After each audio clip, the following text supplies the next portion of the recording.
Gracie, Elvin, great to have you on. How are you? Hey, good, Mitch. How are you? I'm very well. I want to introduce you to everyone out there. You are 9 years racing over there in the peloton, went to the Commonwealth Games a couple of times, went to the Rio Olympics, 2 times Australian champion, but got your hands dirty in the European racing. That's what you really loved, the classics. It's great. We're going to talk about not only the European stuff, but the new exciting thing that's happening at the moment is the ProVelo Super League.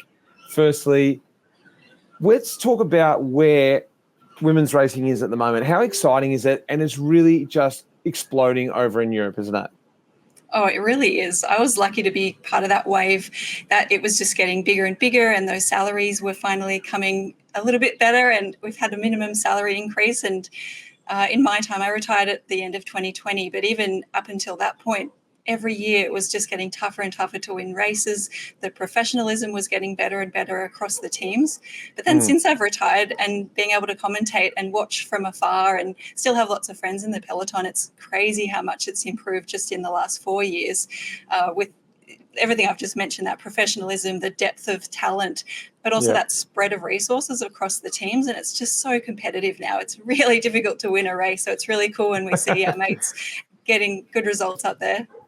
Probably a good time not to be over there. And it's nice just viewing it now as a fan of the sport. You can watch how great this racing is, but I'm experiencing the same thing in the males peloton. I'm loving watching it, but I'm glad I'm not racing there because I would be left well and truly behind. Let's have a quick chat about the ProVelo Super League. What did you think when you heard about this was all happening? Oh, I think it's such a great initiative. I think we've seen the peak of the NRS calendar kind of come and go. So it's really nice to see something new to invigorate the racing scene in Australia. I really like the way that they're going to format it as well, and especially how they're going to put it more around the other great things in cycling in the Aussie summer of cycling, such as the Tour Down Under. I think there's so many riders that are peaking. They've got such good form over the summer. They're excited to go even just watch some of those races, but to have that opportunity to race themselves if they can't race in those World Tour level races that we have in Australia. I think it's such a great time of year that we're going to have a lot of those ProVelo Super League races and give that opportunity to the riders that aren't quite there at the top level to show their colours. There's plenty of DSs that are going to be in Australia around that time that can have a bit of opportunity to get a bit of an eye in for future talent. But yeah, I think it's just something really exciting, something that we're all going to look forward to and hopefully breathe some life back into Aussie cycling, because we know how much talent we have. We just don't get to see it enough, do we? Oh, no, we don't. And that's exactly what we're going to be able to do now is, like you said, compact it in and really present it on a silver platter for everyone to just be able to take a pick at the talent that we've got here in Australia. You spoke about the structure, or you briefly mentioned the structure of the league.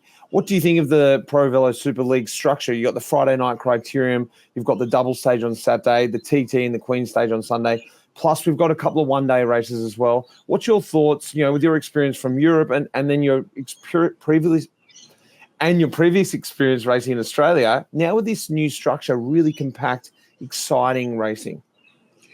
Oh, look, I think you're not going to please everyone, but I actually love this format. I think it's such a great way to showcase cycling, but also it's going to solve a few problems. We do have some difficulty in Australia with road closures and police support, as well as the finances of teams to get to races and be able to stay for a whole week. A lot of these riders also have jobs, as well as the staff that come along. So having it compacted is really going to make the most of what the teams, the riders, and also all of our support people can really offer and make it as best as possible in a short amount of time. So those double stage days are harking back to way back in the NRS days, Tour of Gippsland and some of those other big races that, you just never got a rest. So I think that's going to be a bit of fun. But I really love the Friday night crit.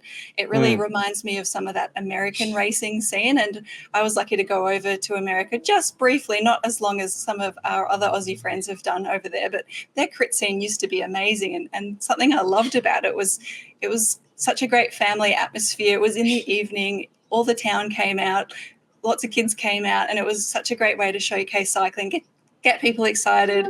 It was a short format, so it keeps people interested until the race is over. And I think that's going to be a key element for this series is just that short, sharp, fun racing that the community can come out and watch and support, because of course, you know, road racing is a bit harder as a spectator to go and watch unless it's a circuit race. So I think there's going to be lots of good elements within these few days of racing for each race. That's going to be really great to get lots of people out and get excited about cycling in Australia. Well, let's unpack what the European teams and what this can present for the European teams. I want to firstly, before we get to that, is understand, what do you think European teams are looking for when they're selecting a rider? Well, that's a good question. There's so many factors that go into being selected to be in a bigger team overseas. Of course, results. You want to be showing yourself as a strong rider. And I think the game's really changed the last 10 years since we've had a lot more data around power and other metrics that are really key to showing what your capabilities are, what your potential could be. So a lot of teams are actually looking at data nowadays. So that's really cool if you've got a really good data source, or your coach does, that they can share and say, look what my rider, or look what I can do.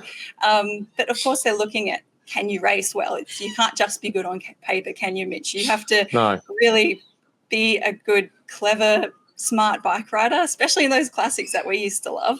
You have to be really an all-round kind of athlete. You have to really know the ins and outs of racing. So they do want to see you race. So it's going to be great to have these races covered, because you can see those riders that are being smart, that are making those clever decisions and moves in the depths of those races. So I think that it's not completely about just what your numbers are. You have to show that you can put it down and actually be smart in a bike race. One thing you mentioned there, and I'm really glad you did, is that all-round rider. And I think outside of the racing itself, something in Europe, and I'll let you speak about your own experience here, but fitting into that team and playing a part on and off the bike and showing those characters. And that's something that we're trying to do at ProVelo, the Super League, is we're going to tell the backstories. We're going to allow the riders to show their stories off the bike. We're not just going to treat them as robots and view their numbers. As important as that is, we want to know who these riders are and how well, and the roles that they're playing off the bike. What about your experience overseas and coming from Australia to fit into this different culture? How important is that you're a whole-rounded sort of human being that can mould and adapt in different teams? Yeah, that's a great question. And you and I were both in that Green Edge team over the years. And a big part of their ethos was, how is this rider going to fit into our culture, into the group, not just how are they going to win races for us. And I think a lot of teams really value that.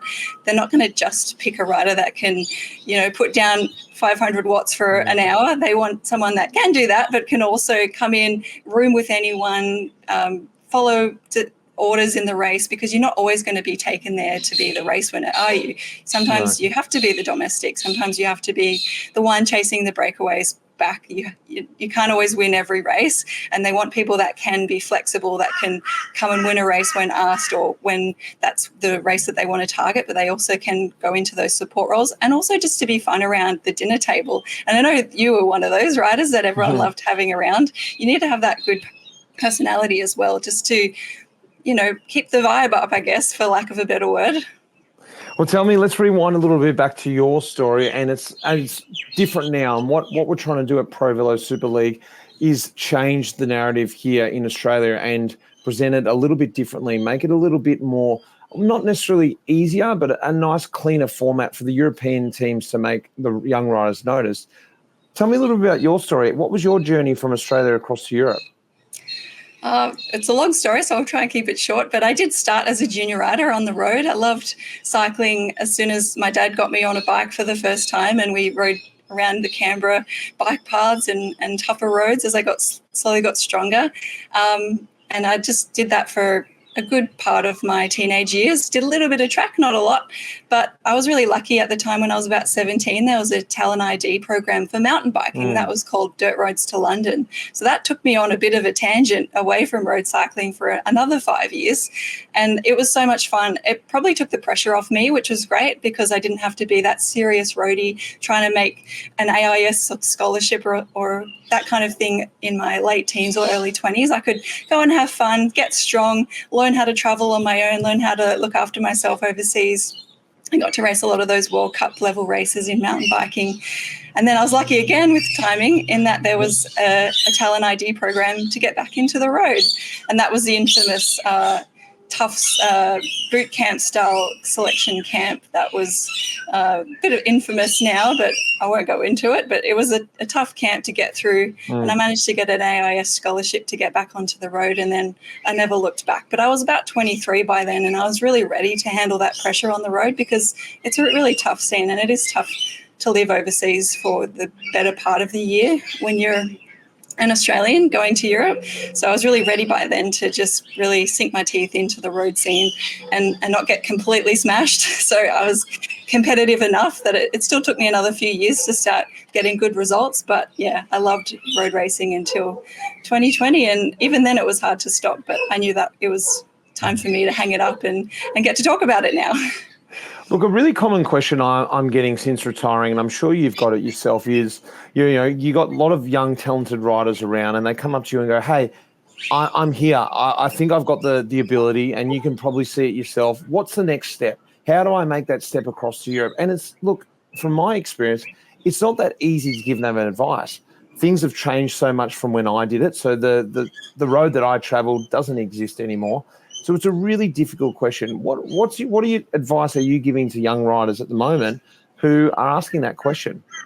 Oh, it is tough. It's really tough for Aussies and Kiwis and anyone that's not on that European continent to really make it over there, because a lot of those European riders, they don't have it set, but they've definitely got a lot more opportunities to be noticed, to have heaps of racing opportunity as juniors and young adults. And yeah, in Australia, we have had a limited national road series for a really long time. We've also had lots of club racing, country handicaps. We're really big on crit racing here, which was really awesome for me. And yeah, my advice now is to race as much as you can in Australia, and for women, for girls, to race as much as you can against the boys, because actually, in fact, that's an advantage to be a female, because you get pushed so much harder to go into the bunch rides, to the crits and to the road racing with the guys. It makes the racing against the women a little bit easier once you've done that. So I just encourage, just don't be afraid to go into those bunch rides, to go into those higher levels in the crits, because you really learn a lot about how to be efficient, how to be a bit more smart in the bunch. And then make sure you're also taking those opportunities to, if you can, do those women's only grades, because then you're learning how to win. It's really important to have both, to learn how to be efficient, but also to learn how to win, and not to always just be hanging on for dear life, and to just show up to as many races as you can. And then the next bit of advice would be, how can you get yourself to Europe? And actually, if you can afford it, to invest in yourself. And that might be to take yourself to Europe just for a month or two and go race the Kermesse racing in Belgium, which is those kind of longer format criterium type. It's halfway between a crit and a road race, but they're really hard. And you learn so much, because those races can have up to 200 riders. So you're really learning so much, and you can show up as an individual. You don't have to be in a team. A lot of riders have made that jump to America as well. The racing scenes has died off a little bit there, but that was always such a great learning ground as well, to do so many of those crit races, to have some fun, learn how to look after yourself overseas, and use that as a bit of a stepping stone to Europe. So it's about thinking outside the box, isn't it, Mitch? Like, we don't have as many development programs that you can take to get yourself to Europe. So how can you think about how to do it yourself? And look, the riders getting picked up now are getting younger and younger and younger. There's a chat now, is it even necessary to have an under 23 category? Because, maybe it just needs to be an amateur and a pro category, because what about the ones who miss out on that under 23 category? There's nowhere for them to race. We've got this great league now, the ProVelo Super League, that's going to kick off, and it's going to be all those different avenues you were just talking about. Instead of having to fly to the US or fly to Europe when you're not ready, raise these funds. We've got our own grassroots league here in Australia that's going to present this talent. Speaking of that, how excited are you for the women's racing in 2025? We've got great stuff over in Europe, a big season coming, but also here in Australia with the PSL. Oh, we've got so much to look forward to. Over in Europe, we've got so many good riders now, and they're just getting more and more spread across different teams. So we're kind of in the transfer season at the moment, and some big names are getting signed to different teams, and we're seeing some riders really wanting to go and be the leader in another team. So I think it's going to be such awesome racing next year to see some of the biggest hitters go head to head with each other. So I'm really looking forward to that, and a few old names coming back into road cycling, such as Pauline Ferrand-Prévot, who's been absolutely killing it on the mountain bike for a number of years, but she'll be back on the road to go head against some of the greatest riders like Marina Vos, Kasia Niewodoma. Oh, the list goes on. It's going to be so exciting. But yeah, in Australia, I've always kept a tab on the Aussie racing. I love to see who's coming up, what new names I can get around, who's, good at sprinting, who's good at climbing, who might be making it that jump over to Europe. So it has been tough over the years to follow the NRS racing, especially for the women's scene. So this ProVelo Super League is going to be so good for us, especially us commentators, to have a better way to keep tabs on some of these talents coming through who we might get to talk about in the big races in Europe in the future. Thanks, Gracie. Yeah, thanks, Mitch.